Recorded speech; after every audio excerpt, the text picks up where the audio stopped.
This episode is sponsored by iTunes. Go to www.cheapseatreviews.com. Click on the iTunes button, purchase anything you want, and a small portion will go to this podcast.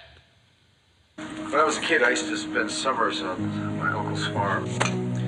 He had this plow horse that he used to work with every day. He really loved that plow horse. One summer, she came up lame, could barely stand. Vet offered to put her down. You know what my uncle said? No, Muir, what did he say? Said, why would I ask somebody else to kill a horse that belonged to me? We interrupt this program to bring you a special report.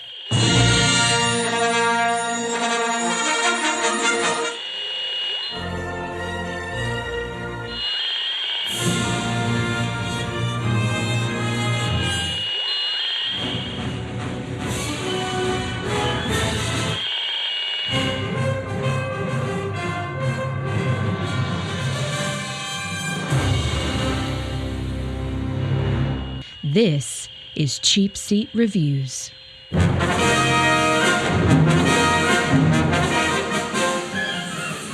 Hello, and thank you for listening to Cheapseat Reviews, the podcast that explores the Hollywood film industry for the greater good. This is episode 109.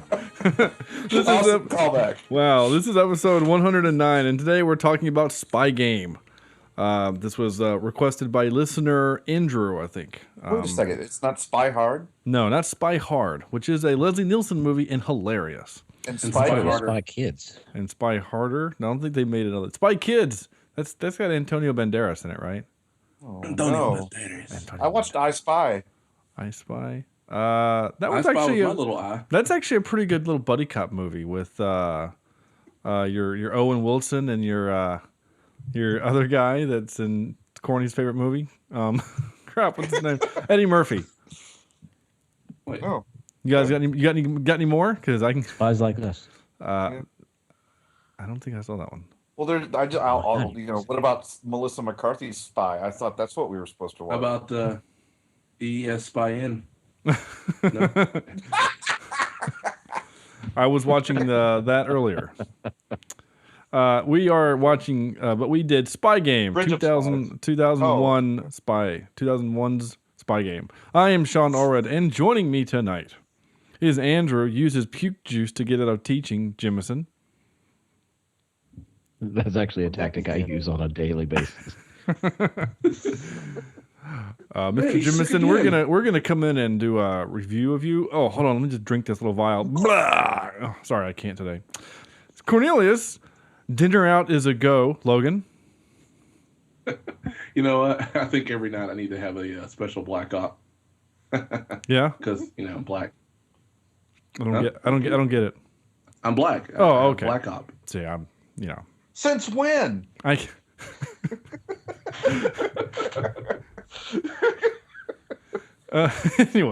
Actually, speaking of which, since my band had a gig this past weekend, and we decided we would start adding some other '90s tunes, and so we pulled out No Diggity for those of you who remember that. And there's a rap part at the beginning, and I did it. And so we get to the end of the gig, and guys look back at me and go, "I didn't know you could do that." And I was like, "Well, yeah, I can from time to time. I got skills." It's like a special power. I summon it every once in a while, but no one really wants to see me do it. That's fair. And Sam gets fake invited to farewell parties all the time. Vector. Absolutely. And I have decided, in honor of this movie tonight, Shawn, your name tonight is going to be Twinkle Pants. Twinkle Pants? That's your spy name. What? Your Twinkle Pants. Twinkle Pants. I'm confused. Why would you call me that? Every good spy needs a code name. That's very true. They don't have code names in this movie. Well, they should. They don't do it in Bond. Brad Pitt was Terry. That was an alias. Right now, our podcast and Twinkle Pants are like one and the same. Yeah, like we're not even close to each other on that. Right now, we're doing Operation Mental Anguish to our listeners. That's true. And you are operative Twinkle Pants. Twinkle Pants. Okay. Twinkle Pants. Okay. Well, yep. I don't accept, but as I know that arguing with you will only be pointless and fruitless, I will just accept it. I award you no points, and may God have mercy on your soul. Yeah. So if I'm, See, you finally figured it out. oh yeah, it's just easier just to, just lie there and let you do whatever. I've been slipped too many roofies by you. I'm just gonna give in. This is what, Stockholm syndrome or something that's happened right now. I do love my Jello. Yeah, I've just given up. So, this is the sound. This is the voice of a defeated and beaten man. This is 2001's Spy Game, starring Robert Redford and Brad Pitt. So let's pull up a comfy chair and dive into this movie. And as we get ready to talk about our initial thoughts and stuff like that, Andrew has some words to say. Retiring CIA agent Nathan Muir. I like how you're having a hard time with the movie you just watched 5 minutes ago. Recalls his training of Tom Bishop. There's a name we can all say, Tom Bishop, while working against agency politics to free him from his Chinese captors. Yeah, that's kind of what this movie is. I'll go with that. To a certain extent. Yeah. So Robert Redford and Brad Pitt, this is at least the second movie that they've done together. I know they did, didn't they do a River? No. River Runs Through It, right? The Robert directed it. He wasn't in it. Oh, well, but they were together. Yeah. So maybe I'll look real quick. You keep going. Yeah, sure.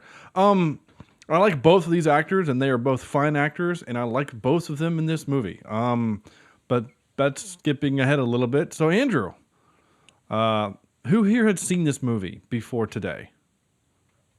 This was a first. Yeah. And it was all right. I'm a big spy buff. I like, James Bond, Mission Impossible.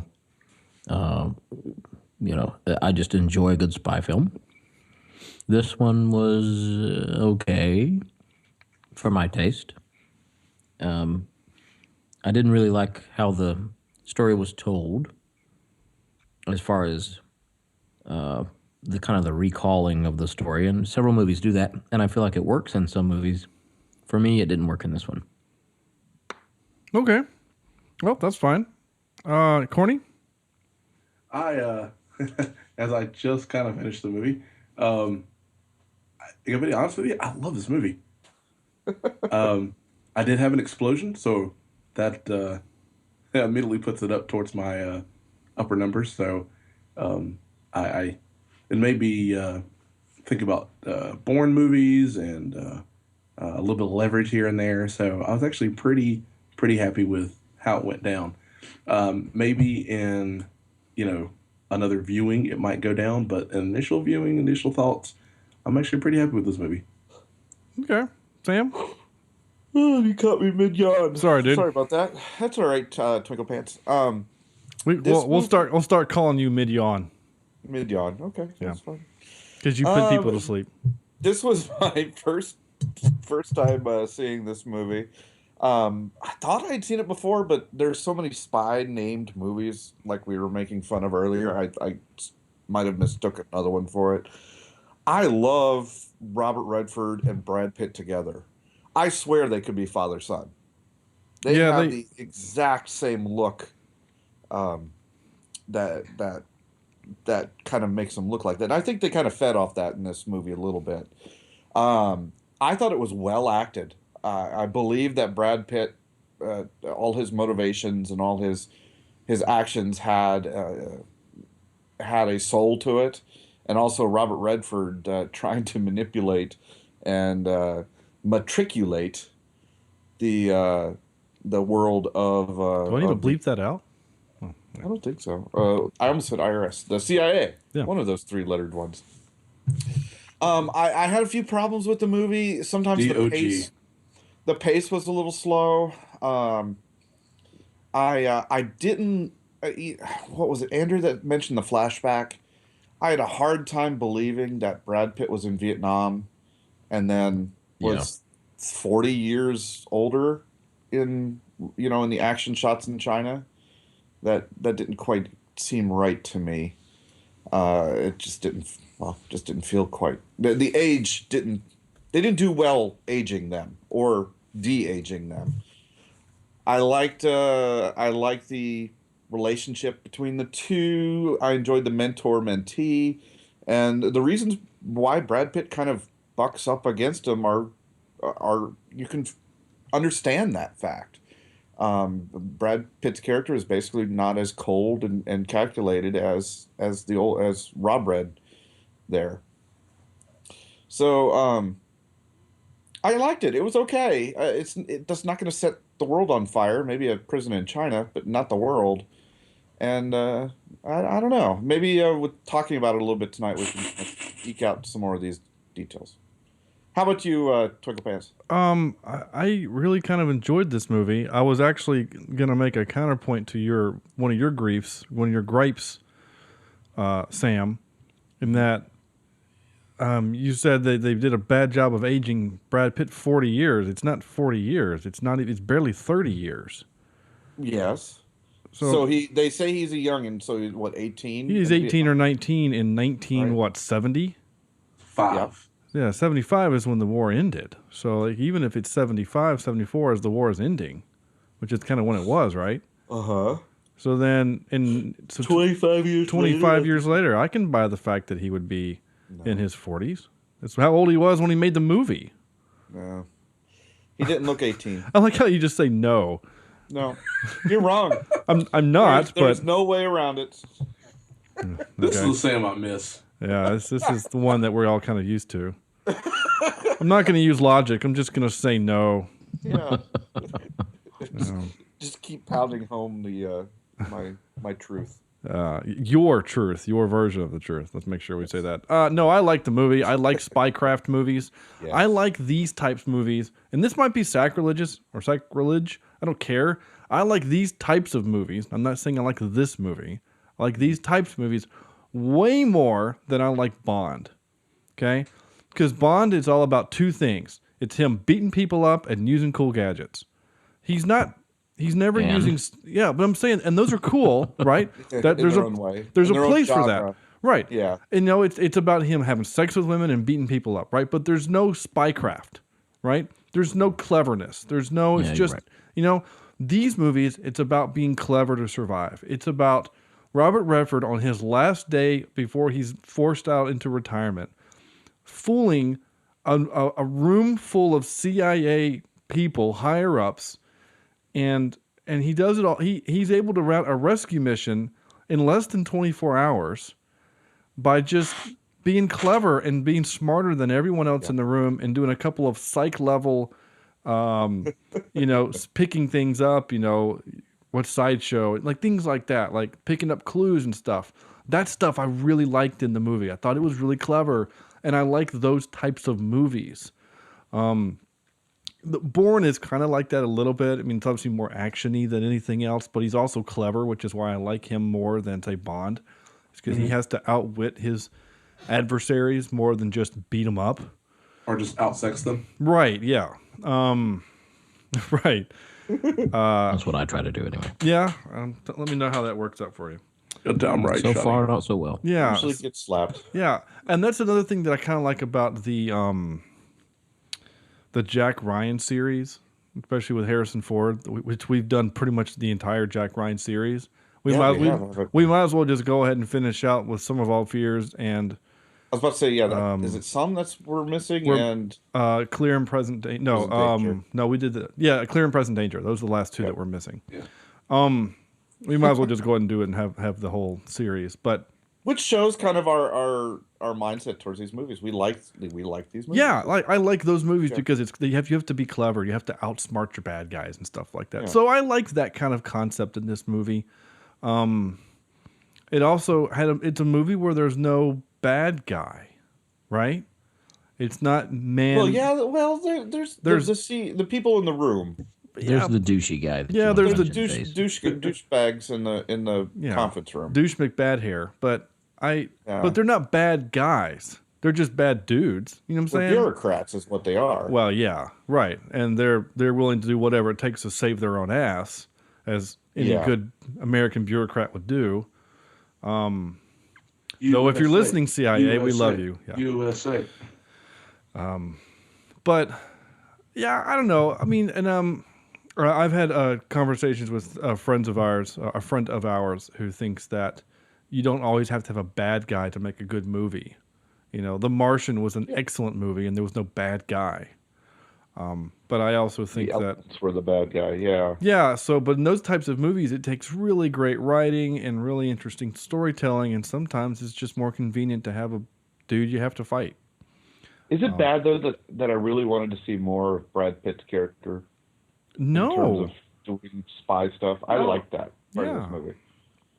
I wanted to too. So And again though, it's not like the Robert Redford stuff was bad. It's just Well, I was going to say I enjoyed the Robert Redford stuff more so than the Brad Pitt stuff. man, yeah. for those of you listening at home, I'm sorry, Skype is sucking tonight, so we're just gonna have to do our best. We apologize.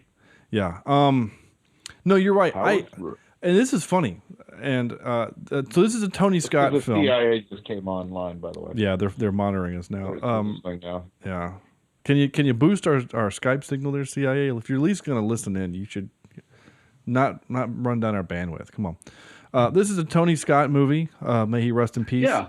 Yes. So I was gonna say, how many Tony Scott movies have we seen? Oh, I don't know. I can answer. And that. I was gonna say if this wasn't directed by one of the Scott brothers, and it was in a kind of a mediocre director's hand, this could have been a disaster film. According to answer your question, 1. We've done Days of Thunder. Oh, That's right. That's right. I was gonna say, I really would like to do Enemy of the State. I really like that movie. oh my God, that movie is fantastic. That Will Smith, right? yeah, Gene Hackman. There's some kind of spycraft thing happening there. Yep. He did Beverly Hills Cop 2, which I think would actually be really good for this show. That movie was not as good as the first one. I know, that's why I think it'd be good for this show. Much better than the third one. Holy cow. Yeah, the second one's weird. It's a little comedic. Taking of Pelham 1, 2, 3, and the last movie he directed was Unstoppable, which is the one with him and Captain Kirk. I on the like train. that one. I liked it too. He has 2 train movies, right? Back to back, yeah, actually, yeah, that's kind of funny. He's a train man. Yeah, he is a train man. Sorry, my 3-year-old has a book called Train Man, and I read that to him probably every other night. It's his favorite book. So when you say Train Man, it just makes me laugh. What Anyway. are his powers? What are Train Man's powers? Train Man's powers is that he gets to say all aboard. He gets to take tickets. He drives through up big hills and through dark tunnels. He checks the brakes, and at the end, everyone gets off. He could do 5 kilos of cocaine without any repercussions. Ooh, wait, that's a different That kind sounds of like a That normal sounds night like for a me. party. Yeah, that's a lot. He also is a big fan of. He likes him Tony Scott, not Train Man, but Tony Scott likes him some Denzel because he was in Unstoppable, Taking of Pelham 1, 2, 3, and Deja Vu, and Man on Fire. I'm surprised he didn't have a cameo in Spy Game for some reason. But could you? All right. Oh, he was also in Crimson Tide. Okay, all right. Okay. So there you go. I was making a point about Tony Scott. No, Denzel wasn't in Crimson Tide. Yes, he was. Was he? Yes. He's Are you the sure? black guy opposite of Gene Hackman. I'm sorry. Not Hunt for Red October. Yes. Okay. Right. Yeah, that's right. Sorry, I was thinking Hunt, and I'm like, The other submarine. Yeah, not the other submarine movie. No, yeah. No, I'm not going to fight you on this one. Yeah, I'm going to win that one. Yeah, I won one against Sam. Damn you and your logic. Yeah. I'm surprised Sam didn't just stick to his guns and be like, no, he's not. I'm pulling up clips of the movie and Sam just does his typical, nope, not real. You made that up. Fake. Yeah. You know, Joe Pesci gets third billing in that movie. Yeah. You photoshopped that face in. Yeah, I photoshopped it into a moving picture. I love it. So anyway, I liked that this had the Tony Scott kind of flair to it, feel.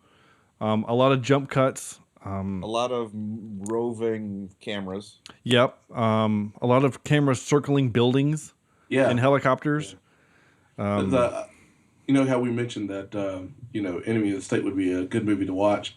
There are a lot of those, I think, those visuals in that movie that he borrowed, he borrowed into that movie, but not from this one into. No, other way around. Enemy of the State came first. Oh yeah, it did. Yeah, he borrowed from Enemy of the State for Spy Game. He also did it in Deja Vu. He did a lot of that kind of stuff in Deja Vu. And I actually like Deja Vu, but I really have to turn my brain off. Because when I start thinking about the time travel aspects, my brain can't not just rip that movie apart. Are there rules problems in that too? There's lots of them. And it's a causality issue, right? So like the idea would be like in Back to the Future, right? If you know when Doc Brown got the idea for the flux capacitor, if he instead went back to the past, right, into 1955 and handed him the diagram for the flux capacitor, like it doesn't work that way. That's kind of, you know what I'm saying? Like that's kind of how that doesn't work. That's kind of Deja Vu. But whatever. I like Deja Vu, and it's a good movie. It is Deja Vu. And this does feel like Deja Vu, doesn't it? Oh. Like this. I feel like we've said these exact words, Andrew. Thank you. You're welcome.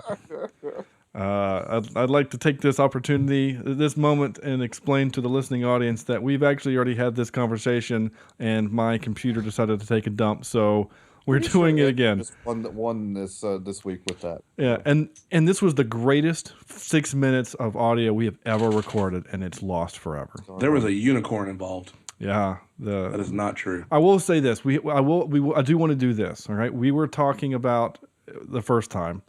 We were talking about some of the tropes and things from the movie that we liked, and Corny came up with a great name for a trope that I want to give credit to Corny for saying, and that was Sam brought up the secretary, right? Or sorry, the office assistant or administrative assistant. That's the phrase now. And what was your point, Sam? Oh, that she's gonna have a pretty darn bad day the next day. Like we're talking about victims here and who we felt sorry for, and I feel sorry for the poor secretary who's gonna have to deal with the repercussions of helping Robert Redford free Mr. Pitt. Right. You said Mr. Pitt, but for some reason in my headphones I thought you said Mr. Pip, and I'm like, Mr. Pibb, Mr. Peep, like Dr. Pepper showed up too. Rip off. Dr. Pepper. So Corny came up with we said, well, because she basically said like, I didn't want to work for that guy anyway, and of course Corny came up with the great trope of the I don't want to live forever trope. Right. And so that's what that is. But so I have to ask this question then, which I think we're kind of back to where we were originally before my computer crashed. Would this be our hopping one-legged man from Darkman concept? Remember that, where we are introduced a character, but we don't know what happens to her or them? Huh. Okay. Would she be our hopping man? Oh. Yeah, I'd say so. I don't know. No? We feel pretty confident that we know what's going to happen to her? I think this is our... in any other movie where you have that person who's a just random information getter, like Felicity Smoke in Arrow, or Hot. Julia Stiles from the Bourne movies. Yeah. Where they just exist, they do things, and then they actually... Or the old lady in Titanic. I'm not quite sure that it's the same correlation. Sure, but... Sam. Well, I mean, she gives information, right? I guess, but the whole story comes from her. Yeah, it's not what the other ones do, but fine. Fine, whatever. Whatever, Sam. Let them have it. After 109 episodes, I'm just beaten down. Oh, I'm not sure if Joe Pesci happened in the missing 6 minutes, but yeah, no, no, you did that earlier. We were fine with Joe Pesci, so that's our second. I wasn't sure. He's standing outside my door. He gave me the look. That's weird, and that's unfortunate.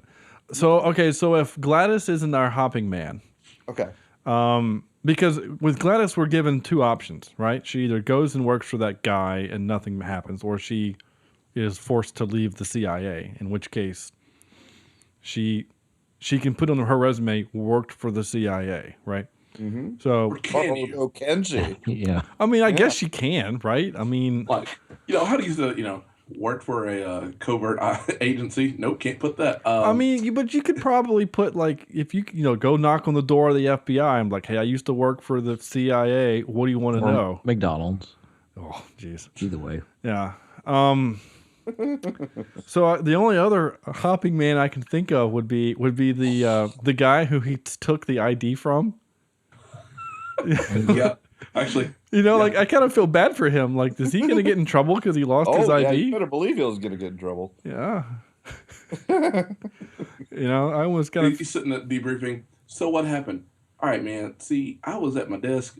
I was at a family barbecue. I got invited to a party, and then I don't know. I can't find my ID. I mean, he barged into that dude's office and was like, "Get out! This is top secret." Like, oh, okay. He's like, I hope that doesn't happen, but I mean, I guess it could. Yeah. We'll try that at work. But I figure every other badass operative, they get the right to just walk in anywhere and like, get out. I like Andrew how you just snuck in there under your breath. I'm going to try that tomorrow at work. Just walk into like a vice principal's office and like, I need to make a call. Secret, get out. This is top secret. Get out. I have a government issue. I need to speak to someone. Yeah. Get out. It's called my pay rate. No. That's pretty funny. Sorry, all I can imagine right now is Andrew walking in and with dead seriousness, get out, and the person leaves. So this prison that Brad Pitt has to break into in order to save his girlfriend, right? Yep. And he had a buddy on the inside. Ken Leong was on the inside there. Was one of the doctors who was kind of helping him out, along with the other guy was there kind of helping him out. And he formulated this plan that he knew that he was going to plug in this device that was going to fry the electrical systems and him. Yeah. Because he needed to pretend to be dead, right? That sucks. Holy crap, what a plan. Like, your plan is dependent upon you not getting electrocuted and dying. As Robert Downey Jr. said in Avengers, not a great plan. But he was able to succeed, I guess.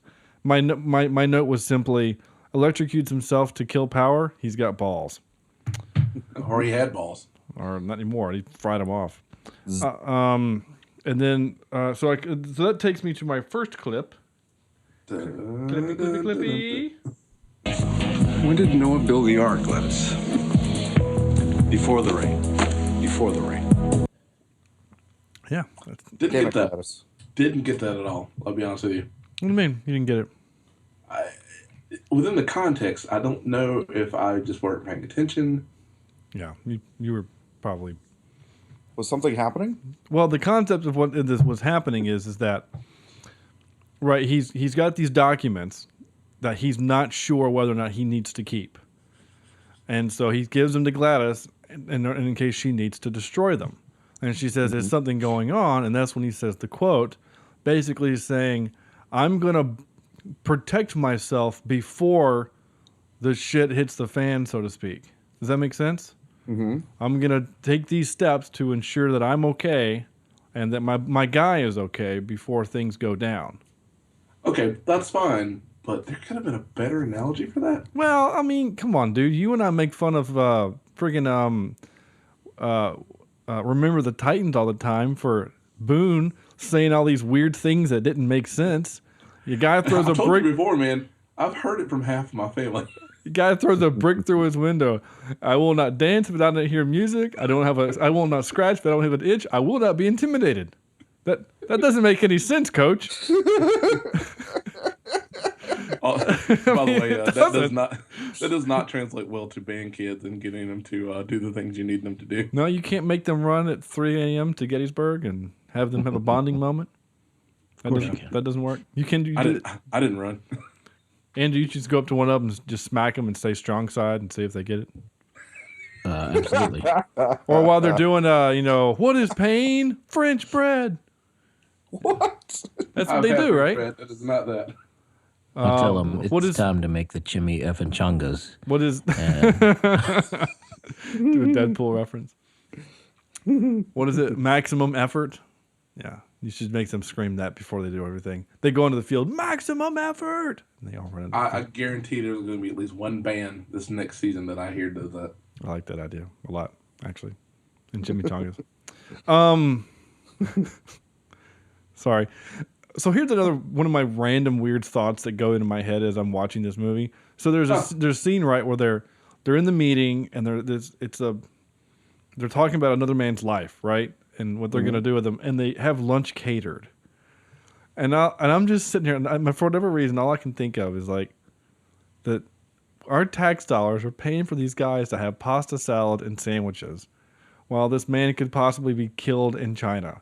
But please, let's make sure we got a nice catered meal in the corner of the room. I don't know why that popped into my mind. Like, our tax dollars are paying for that, you know? Well, let's face it, though. You know that the four of us, the first priority is what are we eating, and then on to other business. No, dude, I'm 1,000% with you. I went yesterday. I did freelance AV on a job site. We got there at 9 a.m. and the first thing I said was, "Guys, there is a barbecue restaurant about a mile from here that we need to go to when we're ready for lunch." Seriously, this is important stuff. And Corny knows Stuart, as we all know Stuart, because he was on the show a couple episodes ago. He and I like our barbecue, so. It was good barbecue. Anyway, not the point. The point is, I don't know what the point barbecue is good. You know what the point is? This is the point. We need the press on this like we need a third tit. You using the other two? I like that. Wait a second, I just got that. Wow. Okay. Hey, sometimes it takes a second or third time. Yeah, okay. Great. What? That happened to me recently. I can't think of it. You use the other two tits. No, it was a movie where like I had seen the movie like 50 times and then finally Total Recall. No, it was that's actually what happened. No, actually it was kind of one of those moments where Titanic. No, stop. I was listening to music or something, and then the DJ said something about, and this is more of a heavy metal song, and then they went to the next song, and I was like, and then it hit me, why it's called heavy metal? Because metal is harder than rock. And I was like, my brain exploded, like at the end of the movie where the heads explode. Corny. You watched it at my house. Kingsman. Yeah, it's the Kingsman. Yeah. Oh, okay. I was like, there's a lot of those, man. Yeah, like anyway. Kaboom. I'm sure people are listening going, yeah, we've all known that since 8th grade, you dumbass. Yeah. Never connected the two. That metal was called metal because it was harder than rock. I love it. Anyway. Central Africa. Here we go. Brad Pitt was a good sniper. He was a good shot. Man, it was a good shot. But did that not scene, like almost scene for scene, shot for shot, remind you of the beginning of Shooter? Yeah, absolutely. Yeah. Where they're having to fight a helicopter. Yep. Which was made of explodium. In fact, the moment it went like that, I was like, Sean's gonna put note that made it explodium. I mean, that thing went up like a nuclear bomb. I mean, good gosh. What were you saying, Sam? I was going to say, I had a hard time. I kept thinking, have I seen this movie? Realizing that, no, I had not. No. Because of that. Yeah, because it's just like Shooter. I mean, it's probably the same damn helicopter. I mean, I bet you if we did some research, we could find out, but... Nah. No, not going to do it? Okay. That's a good idea. Damn it. All right, keep going. Nope. You okay? Like, I'm fine. All right. Good. Sorry, I wasn't gonna do it, but now I'm actually curious. You're gonna find out if the helicopter's the same? It's also the same one from Sahara, and no, that's a different helicopter. That one looked newer because it had like rockets and stuff on it. The duct tape. Oh, duct tape. Is that what that was? Mm-hmm. Okay. I will say this Sahara, which is a dumb movie. I kind of like that movie. Yeah. Sahara or Sahara? Sahara. Sorry. Yeah. Depends on if it's before a continent. Oh, really? I don't know. Oh, I was like, wow, Andrew dropping some knowledge. I was going to be impressed. And like, we all went to the same school. I don't think they taught us that.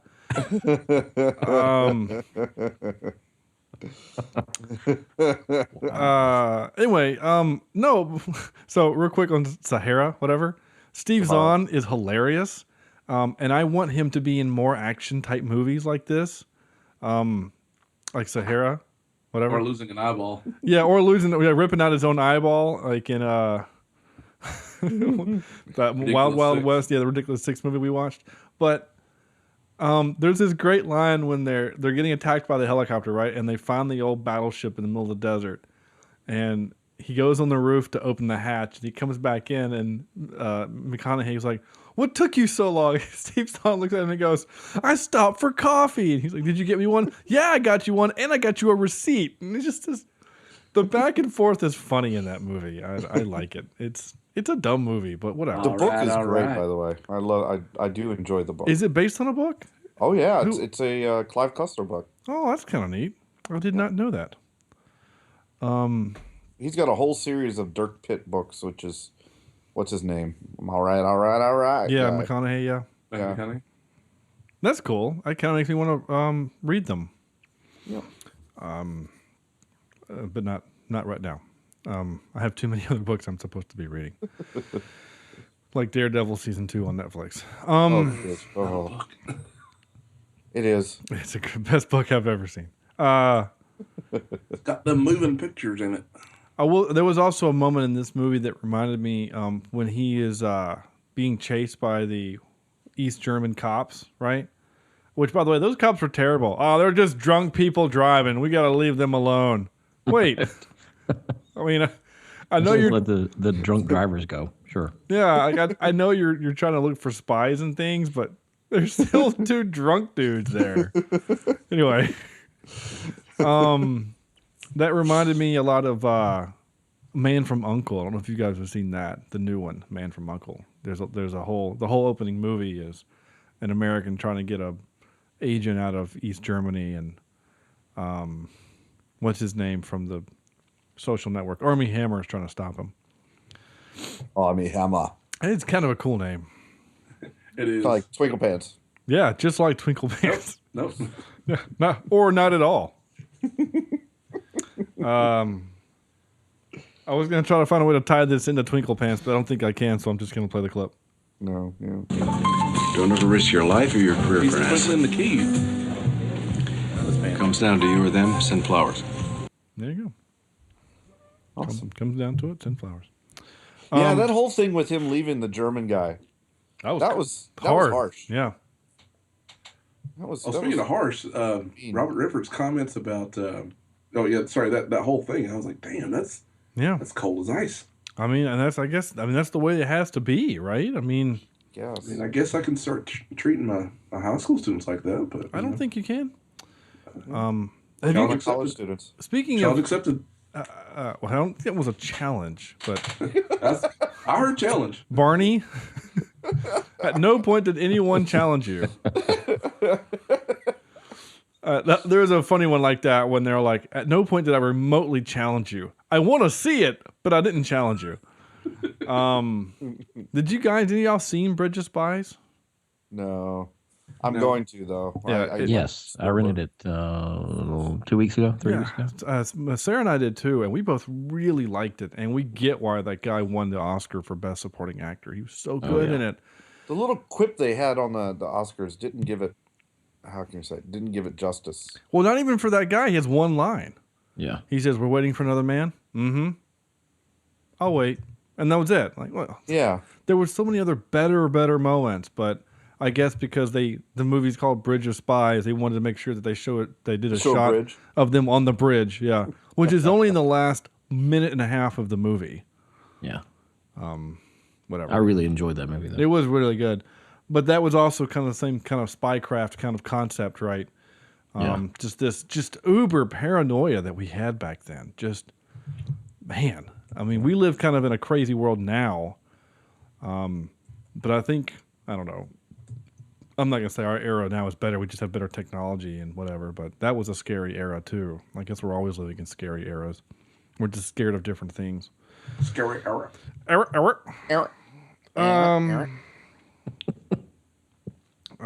Speaking of scary things and things being rough and whatever, How's your mother? It's not a game. Oh, yes, it is. It is. It is. It is.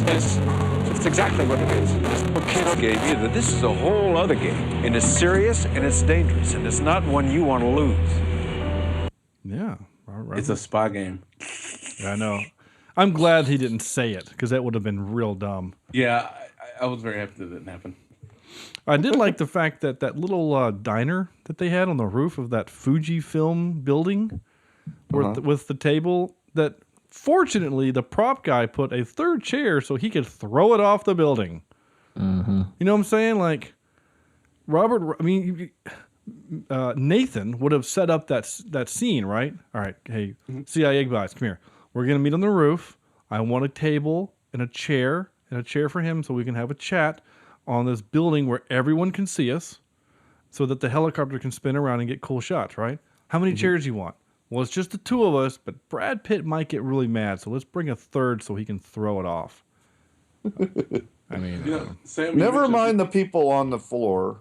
Yeah, he's pissed off that this guy got killed. He probably killed a dog or something with throwing off that thing, you know? I was going to say, Sam was talking about someone having a bad day. Imagine the guy who's just, man, I just lost my job. This day couldn't get any. My car. I said drop a penny off the roof, not a chair. Right. You could actually make like a whole side cartoon off of that, you know? Like all of the events that Brad Pitt does because of his thing, like lead to this guy's like ultimate demise. You know, like in the guy he hits is the guy who's in the truck that drives into the building that blows up and kills the sheik. Before that, it was back still in Germany. So like you have like when he's doing the chase away, trying to get away from the police, he like bumps a car and it crashes and it's that guy. And now his car is destroyed, so he's got to like walk across the bridge to get over to West Germany, and he's all whatever. And then Brad Pitt throws a chair and hits him and breaks his leg or whatever. This poor guy, I feel bad for him. This man that we just invented, I feel terrible for him. It ends up being Unger. Yeah. So this other thing happened in the movie that I don't know if it bothered me, but it kind of bothered me a little bit. So if I came into your office, Sam, right now, and said, "Give me everything you got on Cornelius," right? Okay. It would take you minutes, right? Many I'd have minutes. to turn around in my chair and get the file out of the cabinet. Right? No, you wouldn't have to do that. You would have to. No, Sam has a file. Pull up. You know what I'm saying, right? So the scene when he just throws out a name, right? They've not talked about her at all in the movie, and he just throws out this name, whatever the woman's name was, and then the guy speaks into a speakerphone. Get us everything you have on her, and then and maybe there's a passage of time, but the camera doesn't show you that, right? It's like then this woman comes in and she's got this file that's multiple pages and there's copies for everyone, not to mention the PowerPoint presentation that someone has already crafted for the computer screens. And I'm pretty sure there was a theatrical trailer that was also released for the whole thing. It was crazy. Like, I get you're the CIA, but you still have to make photocopies of stuff, you know, she still has to go to the copier and complain because the stupid thing doesn't work. And the guys from Office Space took out the other one and beat the hell out of it. So, like, all that still has to happen. Anyway, that's what goes into my mind when I'm watching these movies sometimes. I'm like, what? Do you have a file in a big room on just everyone that you might need to have a file on if you have a big meeting? Anyway. Whatever. If this movie was made in 2016, someone would type on a computer, right? And then everything you would need would show up on your tablet. And then that seems, I would get that. Whatever. I'm nitpicky, I know. Ooh, that was weird. Molly has a dog toy. Sorry. Oh, I didn't know that was a dog. There she is. Yep, yeah, there she is. Yeah. Apparently, she just likes showing up. Apparently, since Chad's not doing this now, apparently that's our transforming moment. With the dog comes in and shows up and shakes. Yeah, that sounds about right. That's my dog. She might as well get a character like right on the page or something on our Facebook or our website.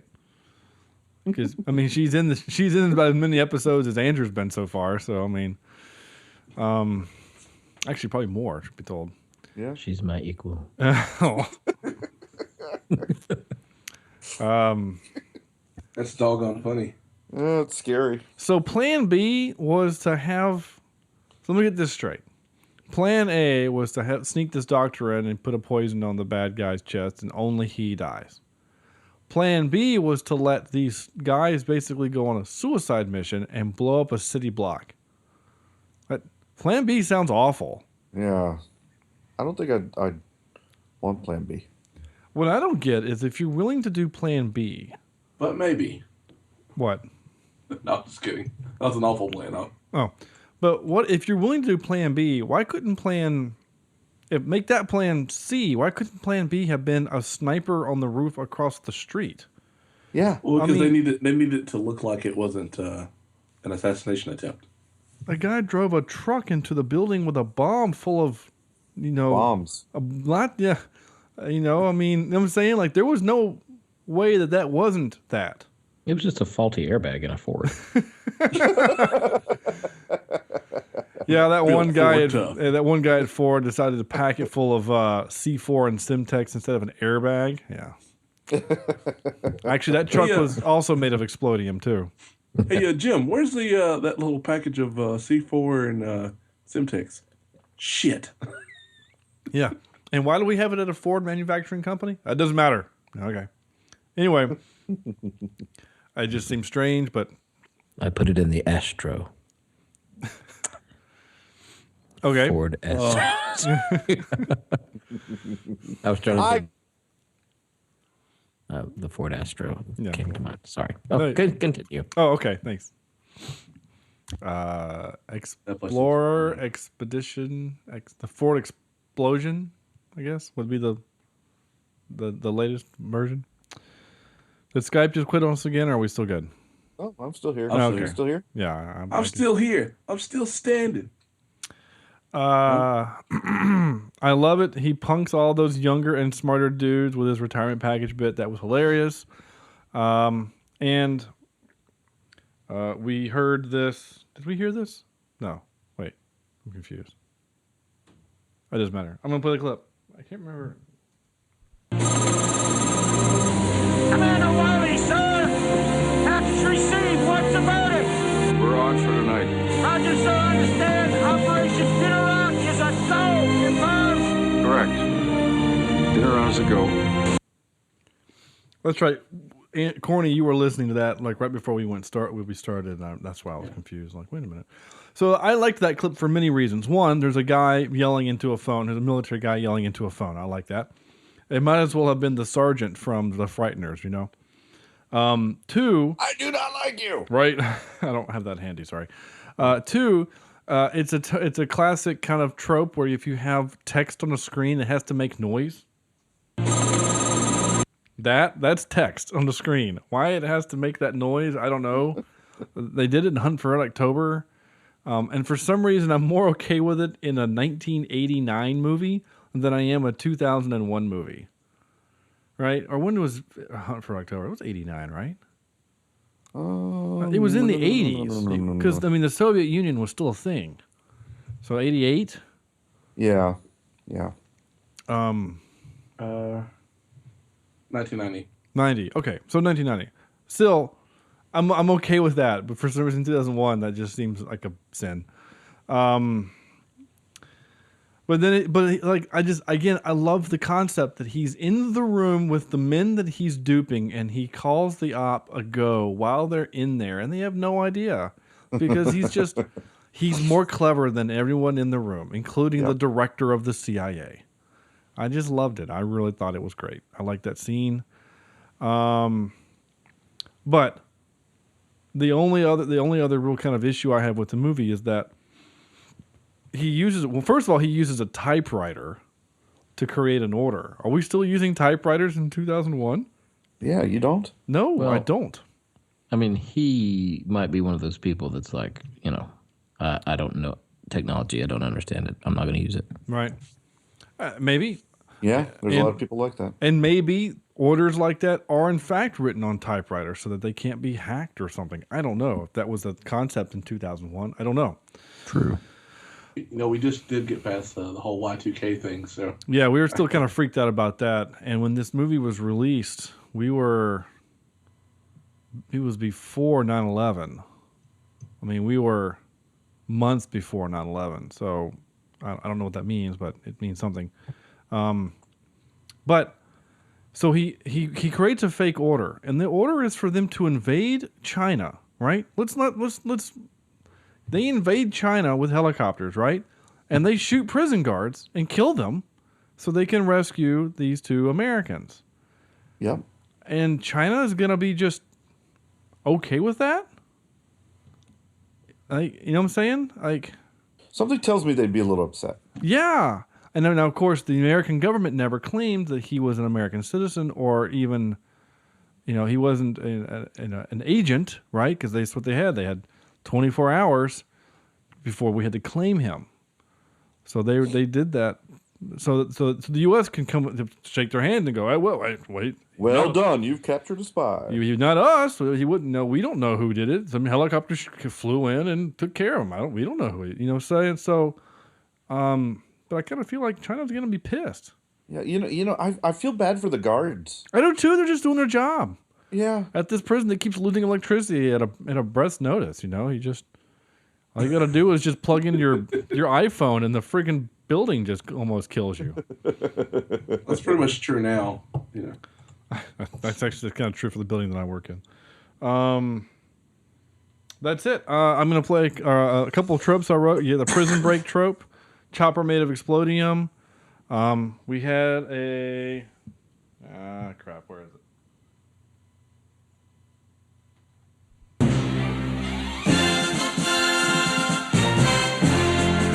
We had a training montage, and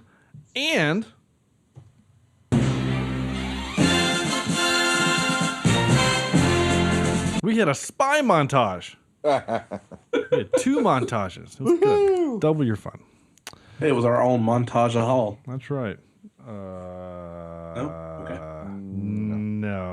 No. I appreciate the effort, but I award you no points. Sorry. May God have mercy on your soul. Yeah. Audible.com sponsored this show.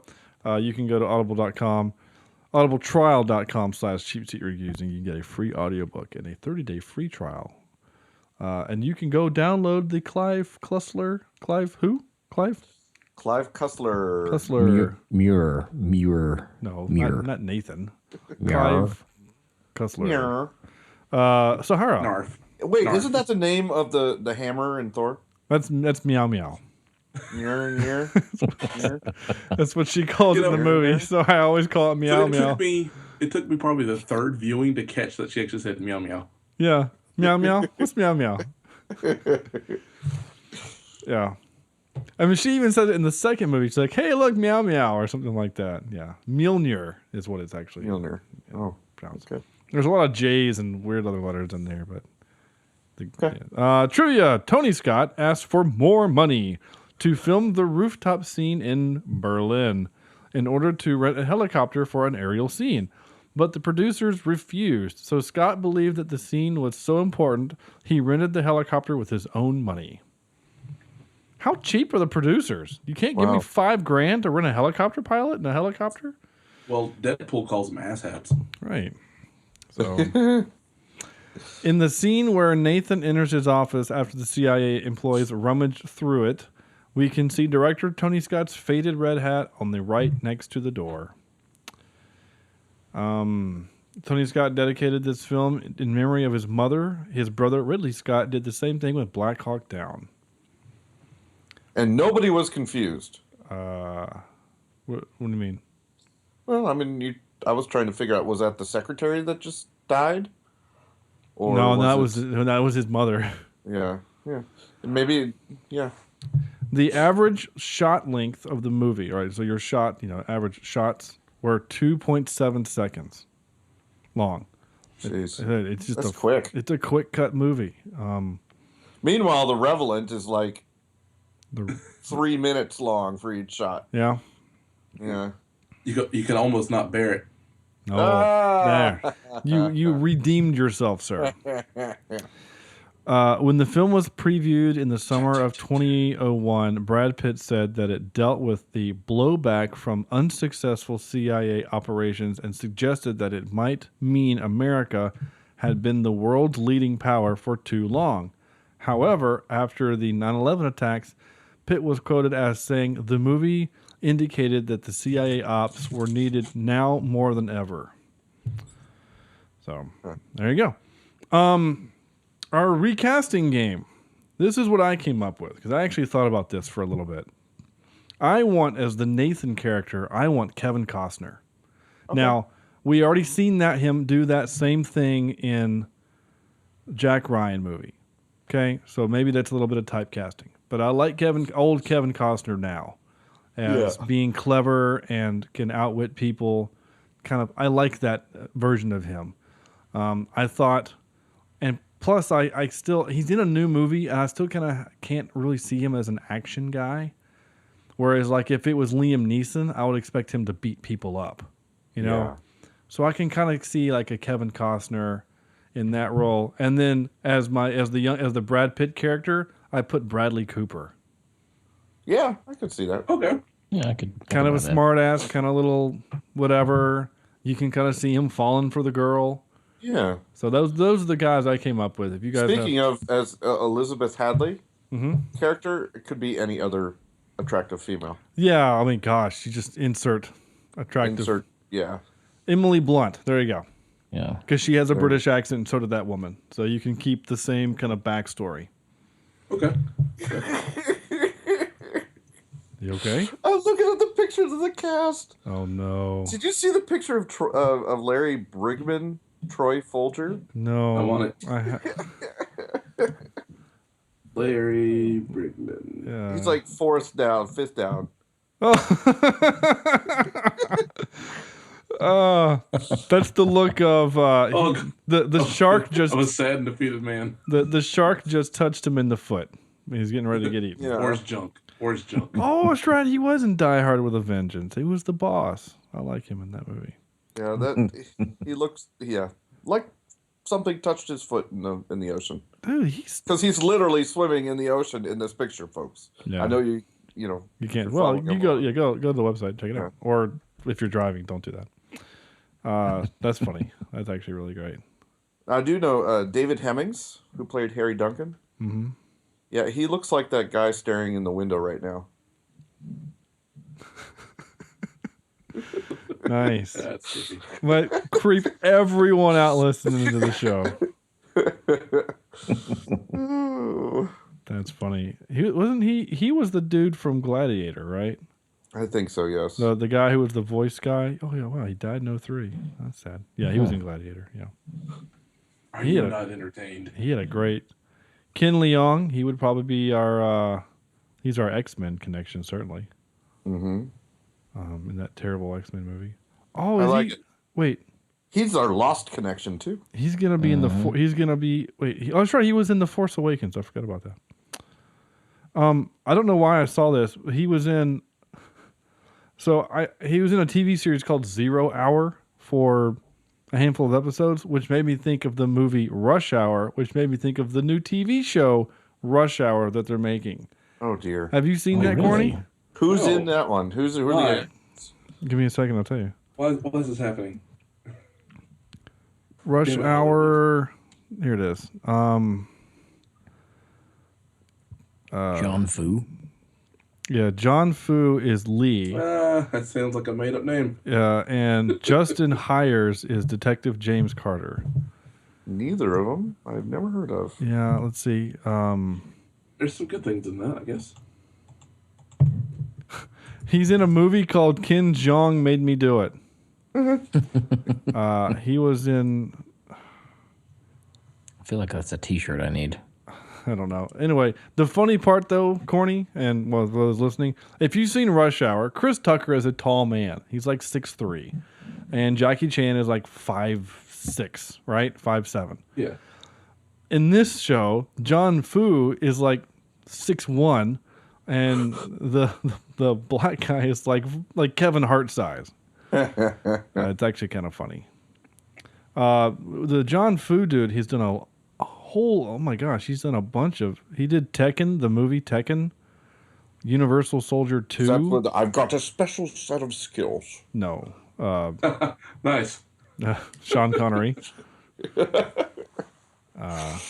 He did a movie called Vikingdom. That's interesting.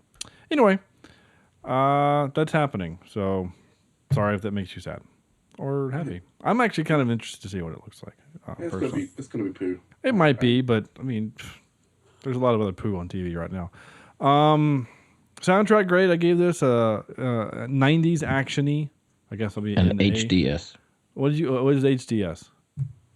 Haji dubstep. Oh, that's right. Yeah, your Haji dubstep. A little bit. Harry Gregson Williams did the score. If you don't know who that is, I think his kind of signature music would have been, he did the score for the Chronicles of Narnia. I love the which was actually really good. Narnia. Love the Chronicles of Narnia. Yeah, he did that. Yeah. Oh, actual dubstep. The best part is, all I see is the picture of Brad Pitt that Sam has elected as profile photo tonight. Oh, yes. What's going on? Yeah. Yeah, Harry Gregson Williams has actually done a lot of really good stuff. I mean, he's also done a lot of stuff for Tony Scott. He did Deja Vu, Domino. He did for his brother Ridley Scott, Kingdom of Heaven. He did all of the Shrek movies. X-Men Origins Wolverine. That's not his fault. It's not his fault. I like that one. It's terrible. I like it. It's like an infomercial for knives. What is it? What is there to like? It slices through anything. It slices through helicopters. It slices through concrete. He did it. We slice, we dice, and no sharpening needed. I don't like. I don't know. I don't like it. I mean, corny. Didn't you and I go see it together or something? I don't remember. Yeah, but I remember like you and I were trying to talk each other into liking it, and neither one of us did. No, there was nothing redeeming about that. I remember you getting mad because I knew nothing of Deadpool, and you were like, "Dude, that is not what Deadpool is supposed to be," and that was awful. I was so whatever. And I got mad at it because it was like, so they put Patrick Stewart in as Charles Xavier, right? With a bad CGI version of Patrick Stewart, by the way. Mm-hmm. So we're establishing that what has happened, that will happen in X-Men 1 and 2 and whatever, it's part of the same story arc, right? But then why did you change the Sabretooth's character into his brother? Like, that doesn't make any sense because he's not, you know what I'm saying? Like, I understand that they use the X-Men Origins comic series. But even in that, he's not his brother. He is in that version. Yes. There is a version where they're brothers. But then why did you make that change midstream? You know? Like, why doesn't he look like, you're right. Like, why don't you make him look like what the first one looked like? It was dumb. There's a lot of dumb. It's a terrible movie. I like it.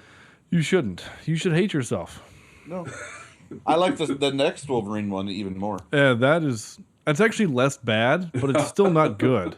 Yep. At least that one is, I mean, there's a lot of neat kind of action in it. There's some great visuals in that movie. I mean, there are. Again, it's less bad, but then it does the same thing that pisses me off. It creates a thing, and then we don't continue it in the next movie. Wolverine loses his claws, right? Mm-hmm. He loses his metal claws in that movie, but then when we see him in Days of Future Past, he has his metal claws. So which is it? Well, exactly. They grow back. They don't grow back. Metal doesn't grow back. Bone grows back. The bone grows back. And then the adamantium is stretchy on the inside. Mm-hmm. Yeah, good luck with that one. Corny, don't you dare agree with him. It does come back. It just How? How does the metal come back? Well, because it's like high-tech plastics that fix themselves. That doesn't sound right. It's metal. Look it up. I will. Look it up. Yeah, look up if we're also arguing about a fictional metal. I understand that, but what you're telling me is that you created this scenario where if they show it in the movie, he cuts off his claws and then the bone grows back, but there is no metal. They put it in the movie. So if you establish this rule, then you should continue it into the next movie. If you're saying that because Days of Future Past is a direct sequel to Wolverine. Okay. That's what I'm saying. If you have him in Days of Future Past with just his bone claws, fine. But he has his metal claws because he stabs Kitty Pryde with them for whatever reason. Again, I don't like that movie either. So the group infused this is a University of Illinois at Urbana study. The group infused a plastic-like polymer with microscopic capsules containing a liquid healing agent. Cracking open the material caused the capsules to rupture, releasing the healing agent. When the agent made contact with the catalyst embedded in the material, a chemical reaction bonded the two faces of the crack together. Therefore, plastics can heal themselves. So, adamantium is just the next level of self-healing plastics. That doesn't sound right. That sounds more like they use plastics to heal bone from the way that was described. They were talking about hitting a helmet, was it? The picture on here shows...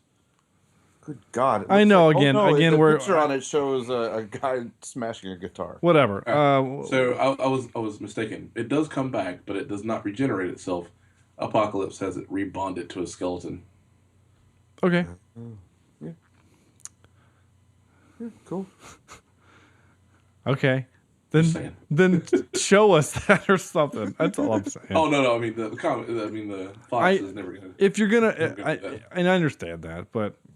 It would make sense. Fox is like, no, screw sense. But I will say this: Fox or somebody had to leak out like, well, wait a minute. If because the next movie, right, Apocalypse, is going to be set like in the 80s. So yeah, okay. It's like in the 80s. That's how they keep using James McAvoy, right? Oh, okay. So like it's because I know the timelines do get confusing. Like, yeah. Well, Patrick Stewart's old. You know, he will never die. Well, yeah, he can just transfer his whatever to another body, but he. What was I saying? We must take you to see the professor. Right, yeah. Which one? Stewart. The timelines are so confusing. They so they go back to the 80s, and so people are like, well, wait a minute. If they go back to the 80s to fight Apocalypse, then why isn't there signs of Apocalypse in the first movies? Because they've erased that from that timeline. No. The rule is, well, not the rule, but the explanation is that Trask's Sentinels have actually already killed him at that point. That's impossible. That's the story that I read online. Like, because you have to explain how he's not around. He would be around, right? Maybe Wolverine. Okay. No, Apocalypse. Oh, Apocalypse. Okay. Yeah, he would be around doing things. He can do whatever the hell he wants. He don't have to. He just fly away. He might be sleeping. Yeah, maybe he is. Is it a he? Right? Yeah, he could be. Yeah, he could do any of those things. But that was the question that was asked on the internet. Andrew, have we totally lost you? No. Okay. I just realized I haven't heard Andrew in a while. Nerds. Yeah, I know. I need to stop. I'm sorry. This episode is way too long. Spy Game is what we did. What did I learn? You know what comic book movie did Spy Game or did Spycraft well? What was that? Captain America 2. Yes, it did. It really did. Absolutely. We should all stop what we're doing right now and go watch that movie. Forget the Wolverine movies and the X-Men movies. They haven't made a good one since the second one. I think we can all agree that that's a fairly that's a really good movie. And it's a good movie standalone. Forget that it's Marvel. You know, because you're saying like there's no magic, so there's not a whole lot you have to like believe in. You can just watch it. What did I learn? I learned that don't piss off a man on his last day of retirement. Yeah. Oh, one question. What? One quick question. Stop the $282,000. Was that his savings? Yeah. His personal savings he used to bail this guy out. Mm-hmm. Okay. All right. I thought it was. I was 100% sure if it was his or somehow taken from an account from somebody else. No, that was his money, and what he does basically, I guess it's a trope where he gives you the rules and then he breaks them all. He breaks them. Yeah. You know, never let a asset or whatever interfere, whatever, and then he does it. and make money, save it, and then don't let anyone ever touch it for any reason. And then he does it, so. Okay. I just wanted to clarify. No, yeah. Okay. Thank you. Sorry, Incredibles. Oop. We. Ooh, that was weird. How did that happen? We're starting all over again. Yeah. Top 3 Brad Pitt movies. What else would we do? I don't know. Andrew, go. Honorable mention, Mr. and Mrs. Smith. All right. Number 3, Burn After Reading. Oh, I've never seen that. I don't you've got to watch it. Yeah, you got to watch it. I like fan. it. Number 2, Inglourious Bastards. And number 1, Fight Club. Woo. Okay. I'll take it. Sorry. like it. I got really sucked into, I was looking at Brad Pitt movies, and he's doing a movie called War Machine. No. Well, his picture is nice, but I was looking at something called War Machine that's coming out, and so I thought, is War Machine getting his own movie from Marvel? No. No. Because you would have thought that... especially since it looks like he's dead. Yeah. Anthony Michael Hall is in it, though. I don't know what it's about. Oh, no, doesn't he... he kills. Oh, a satire of America's war with Afghanistan with a focus on the people running the campaign. Okay. Neat. Sorry. Corny. Neat. All right. My number 3 is going to be Ocean's 11. Okay. My number 2 is Mr. and Mrs. Smith. Mm-hmm. Still like the movie. And just like Andrew, my number 1 is Fight Club. Now, we've talked about it twice. We've broken the rule. I know you really have. Yep. Sam. Got an honorable mention to the Ocean's movies. Okay. I do enjoy those. My number 3 is 7. Mm-hmm. What's in the box? What's in the box? My number nuts. Oh. Oh, Lord. My number 2 is Legends of the Fall. This is a gorgeous movie. Every time I hear that movie, I think of How I Met Your Mother. What'd you guys do last night? We stayed in and watched the movie. What'd you watch? It was Legends of the Fall. It was all right. Anyway. I don't remember this. You don't remember that? It was when they were fat, when he and Sherbatsky were in a relationship, and they were talking about, like, they stayed in and watched a movie.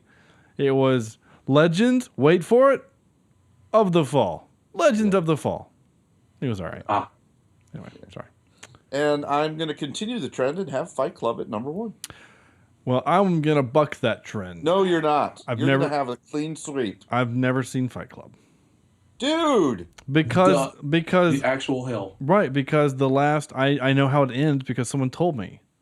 Oh man. Someone told me how it ends and like what the big secret is about Tyler Durden and all that stuff, and I was like, oh, okay, well, I guess I'm not going to watch the movie now. It's still worth seeing. It really is. Yeah. It's even with the twist. And some of the crap that goes on in that movie is amazing. And I've seen like the last 6 minutes of it anyway. It was on FX, and someone was like, "Oh, check this out! See, look, blah blah blah blah blah blah." And I was like, "Oh, well." Dude, I'd slap whoever told you the ending of that. I don't remember who it was, but anyway, I was like, "Oh, I've never seen it. Thanks."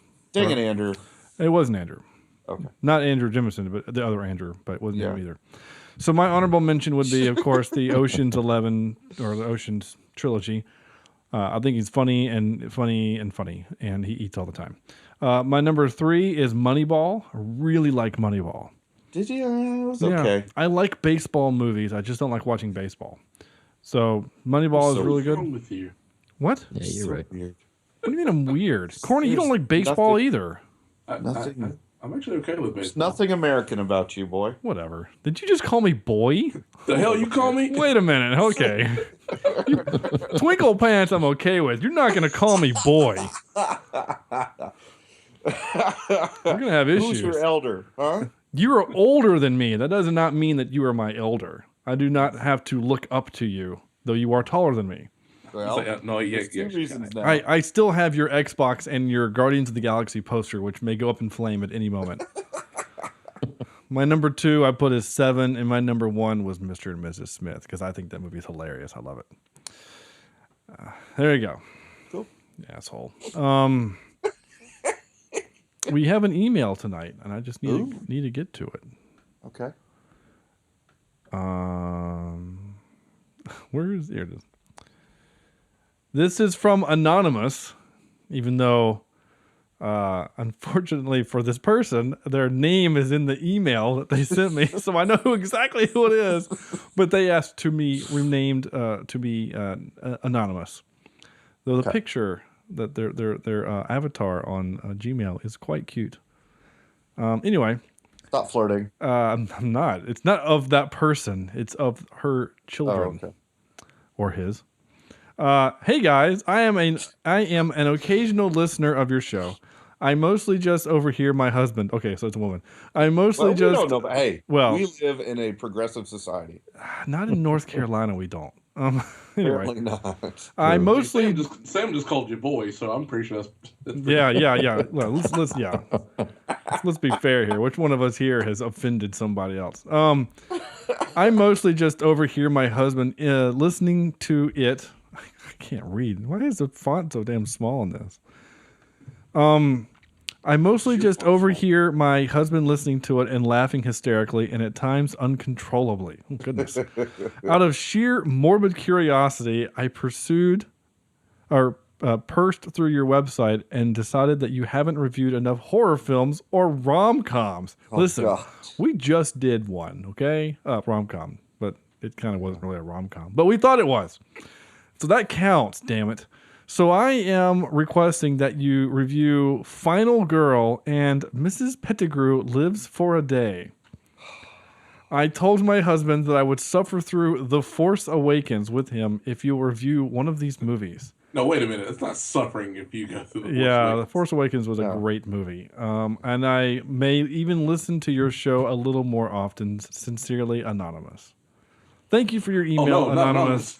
But hey, I thought they were going after Trump. Hack the hell out of that guy. Don't leave us alone.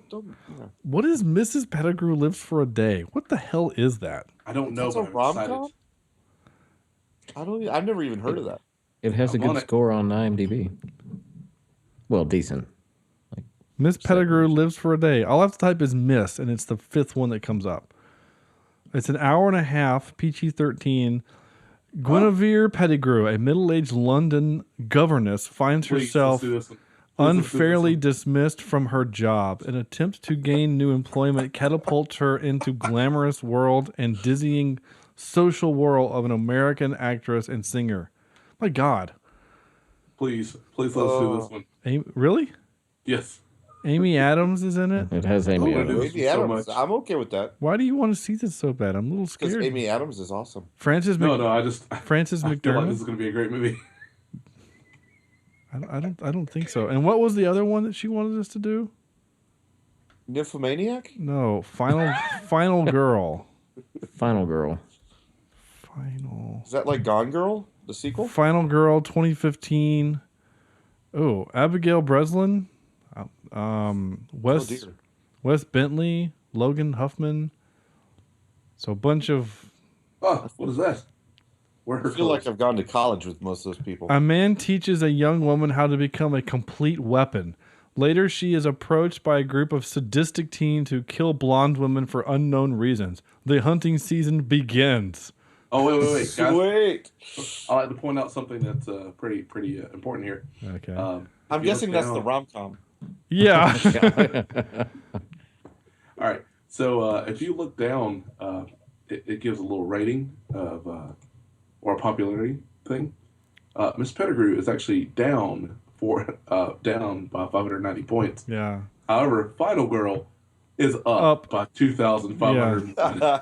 That's because two people just looked it up, and it's you and Shawn. Right. That's actually pretty accurate. I am now playing the trailer. No, do it now. But the comments under the reviews are like, it should be good, but it's not very well made, and you know what you're getting into. Not a bad movie to watch alone. Hey, that one wasn't mine. A complete waste of electricity, someone said. Oh. So far, so good. So, Sam, that's a slasher movie. Are you going to be all right with that? Yeah, I'm not a big fan, but I know you're I'll not. do it. Oh, okay, we'll do it for anything for listeners, right? Absolutely.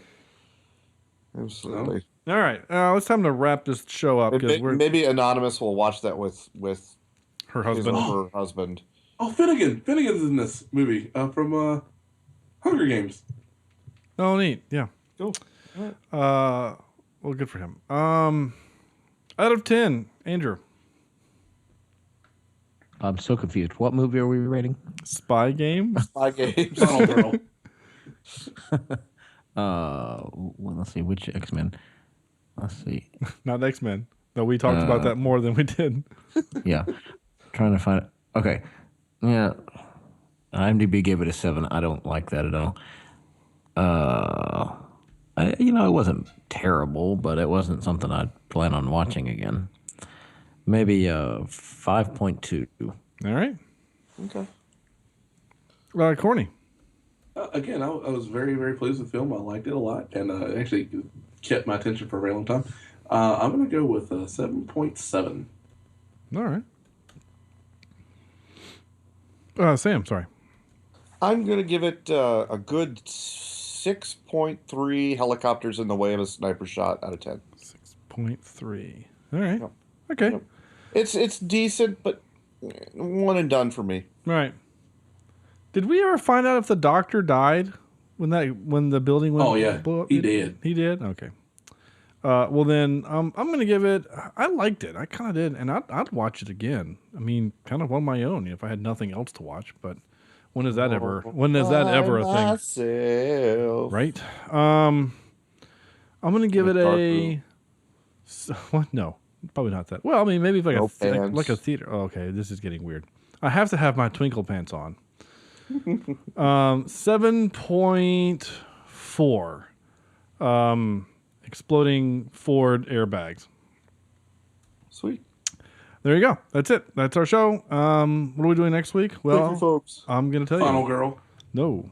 Well, we will do it, but we're not doing it next week. It's on the list, okay? Final Girl. It's awful. Is on the list. Mrs. Pettigrew. You know what? Final Girl might, if it stays streaming long enough, we might just do that for Halloween next year, because we had trouble looking at finding good Halloween movies to watch this year, because they were all kind of terrible. Well, doggone it, Netflix kept taking them away from us. You're right. That's true, That they is the thing. It's so like two or three on our list were all of a sudden gone. yeah, Don't worry, guys. We got Amazon Prime this year. That's true too. I'm just gonna put Miss Pettigrew. Hopefully, we'll remember what the hell that is in 9 months. Oh, So next week we are doing. So the new Daredevil dropped, right? New Yes. Daredevil season 2, and I have not watched it yet, but I'm going to soon. But it has the Punisher in it, so in honor of that, I'm not going to make us watch Daredevil. We're going to watch the Punisher. Oh, I don't know. Is Daredevil streaming? I doubt that thing is streaming. No, I don't think so. Please don't make me watch that. Take Corny. Check to see if it's on Amazon Prime. Your Amazon got you. account. Check to see it there. I just want to make Sam squirm with that terrible movie. It's a horrible movie. But we're gonna do the Punisher next week. The Thomas Jane. So make sure you watch the correct one, because I think there's 2 versions streaming. So not the Dolph Lundgren version. But we're doing the yeah, pretty much. In fact, I don't think he ever even uses the word that. But anyway, so make sure you watch the Thomas Jane version of the Punisher. It also has what's his beak in it? Crap. John Travolta's in it. There you go.